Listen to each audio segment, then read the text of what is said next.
Olá, tudo bem? Sou Antônio Carlos Lima, do Estandarte da Liberdade.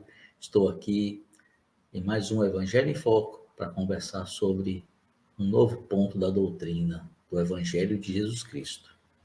Bem, você já sabe, você que nos acompanha aqui, eu quero, antes de começar a nossa conversa hoje, convidá-lo a compartilhar este link com seus amigos, com seus familiares, para que todos possam também ouvir, possam também aprender sobre mais esse ponto doutrinário. E também quero convidá-lo a deixar o seu like, curtir esse vídeo. Isso é muito importante, porque assim o YouTube vai levar esse vídeo para mais pessoas e é o que nós queremos, que esse conteúdo chegue para mais pessoas. Também quero convidá-lo a inscrever-se no canal Estandarte da Liberdade, se ainda não fez. Isso ajudará esse vídeo e todos os vídeos do canal a chegarem a mais pessoas. São ações simples de apenas um toque e gratuitas. Muito obrigado.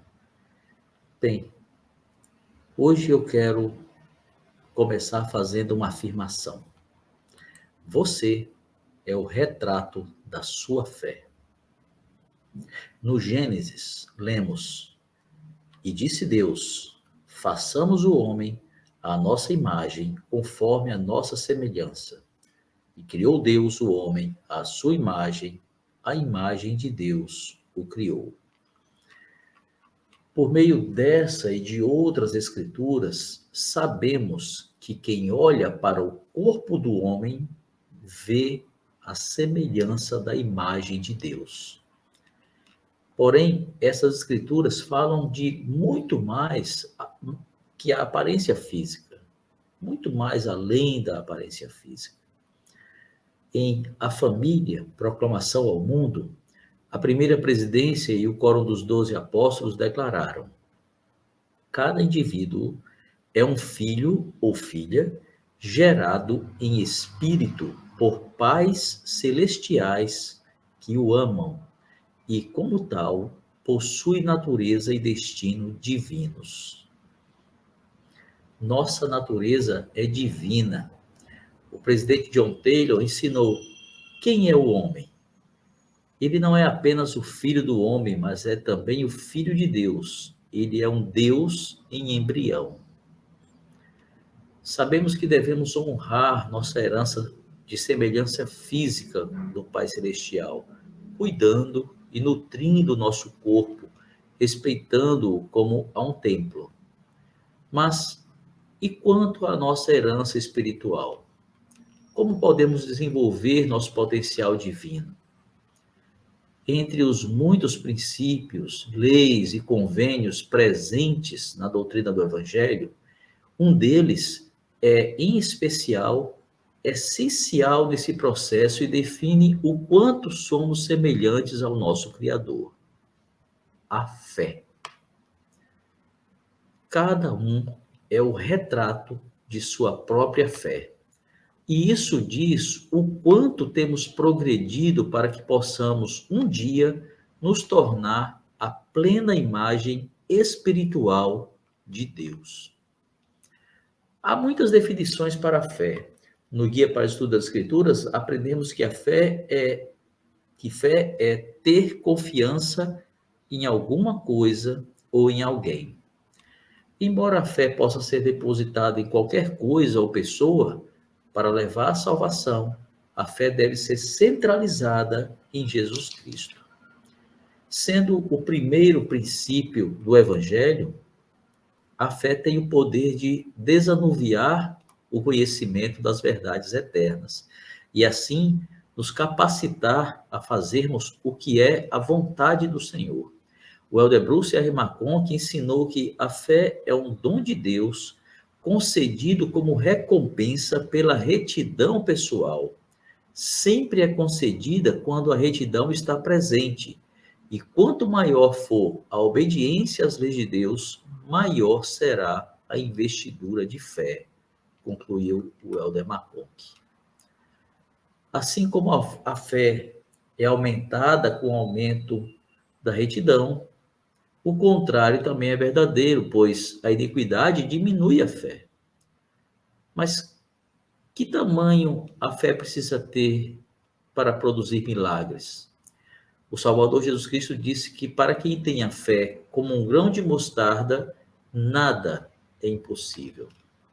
A retidão, o alimento da fé, é alcançada e demonstrada pela obediência. A obediência, a primeira lei do céu, deve ser exercida, não apenas imaginada. Nefe ensinou esta verdade com muita clareza ao declarar sua obediência. Eu irei e cumprirei as ordens do Senhor. Ir, cumprir, obedecer é agir. Logo, a fé é um princípio de ação e poder. Lembramos que a fé sem obras é morta, mas o presidente dele, Etíoques, nos lembrou que obras sem a fé são ainda mais mortas. Isso é assim porque a fé coopera com as obras e a fé é aperfeiçoada pelas obras. Sem a ação, não há fé plena, ativa, apenas uma crença passiva, que é importante como começo, mas insuficiente para produzir a salvação. É por meio das ações que demonstramos nossa fé. Gostaria de abordar duas maneiras de demonstrarmos a nossa fé por meio de nossas ações. Aprender. Os verdadeiros discípulos de Jesus Cristo querem aprender e buscam conhecimento espiritual diário. O estudo, a meditação e a oração são a base do aprendizado espiritual. Quando estudamos e aprendemos a doutrina verdadeira, somos protegidos da má influência de doutrinas falsas. No processo de aprendizado das verdades eternas, é importante ter cuidado com algumas armadilhas que podem existir no caminho. Querer entender as coisas rapidamente é uma dessas armadilhas. O Senhor ensina ao fiel, linha sobre linha, preceito sobre preceito. A paciência para aprender passo a passo, um pouco aqui, um pouco ali, é um dos atributos requeridos a quem deseja ter conhecimento da doutrina de Cristo. Outro perigo é o de querer aprender tudo. Aceitar que há verdades que não foram reveladas e que não o serão nesta vida é essencial para compreendermos que, embora busquemos aprender a doutrina, nosso conhecimento será sempre limitado em comparação ao conhecimento do próprio Senhor. Simplesmente não há respostas para todas as perguntas. A fé não requer respostas. Porém, para todas as questões referentes à nossa salvação e exaltação, o Senhor nos deu o conhecimento necessário. Quando decidimos olhar além do marco, podemos buscar conhecimento em fontes não autorizadas e receberemos respostas dadas por pessoas infiéis e sem fé. Lobos vestidos de ovelhas, que em sua vaidade intelectual apresentam filosofias dos homens mescladas com escrituras. Quem se aventura com esses falsos mestres, alguns deles infiltrados entre os cristãos, entre os santos dos últimos dias até, enfraquece sua fé em Jesus Cristo e na restauração, e progressivamente é levado à apostasia pessoal. Ao buscarmos conhecimento como uma ação de fé, devemos separar claramente o que é essencial ao nosso progresso eterno e o que é apenas curiosidade. Saber identificar e diferenciar essas posições nos protege de um dos principais desafios do aprendizado, o desvio de foco. O presidente M. Russell Ballard ensinou: há momentos em que fiéis santos dos últimos dias e pesquisadores sinceros passam a centrar a atenção nos complementos, em vez de se concentrar nos princípios fundamentais. Isto é, Satanás tenta desviar nossa atenção da mensagem simples e clara do Evangelho restaurado. Perguntas importantes centram-se no que mais importa: o plano do Pai Celestial e a expiação do Salvador. Nossa busca deve levar-nos a ser cheios de bondade, gentileza, amor, perdão, paciência e a sermos discípulos dedicados, ensinou o presidente Ballard. A busca pelo conhecimento do Evangelho deve ter como propósito nos dar ou ampliar nosso testemunho. Moroni ensinou que não recebemos um testemunho senão depois da prova de nossa fé.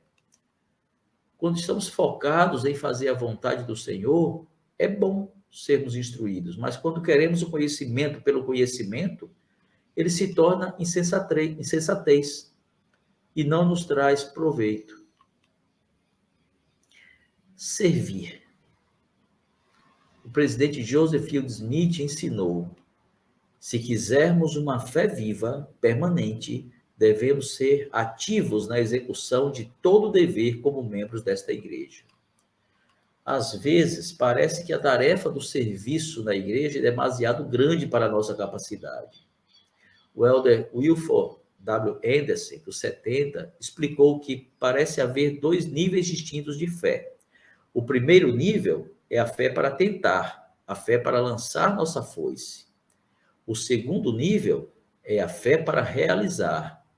É mais do que a fé para lançar sua foice. É a fé para ceifar, para colher. Ele explicou que a fé para tentar é a fé em si mesmo e ela desaparece assim que as coisas ficam difíceis. Mas que a fé para ceifar é a fé no Senhor Jesus Cristo. Ela nunca desanima. E ele contou uma experiência pessoal que ilustra esse conceito. Ele disse: quando fui chamado como presidente da estaca Mesa Arizona Maricopa, o elder W. Mark Lawrence, na época 70 autoridade geral, convidou a mim e a minha mulher para o escritório do presidente da estaca e fez o chamado. Aceitei obedientemente.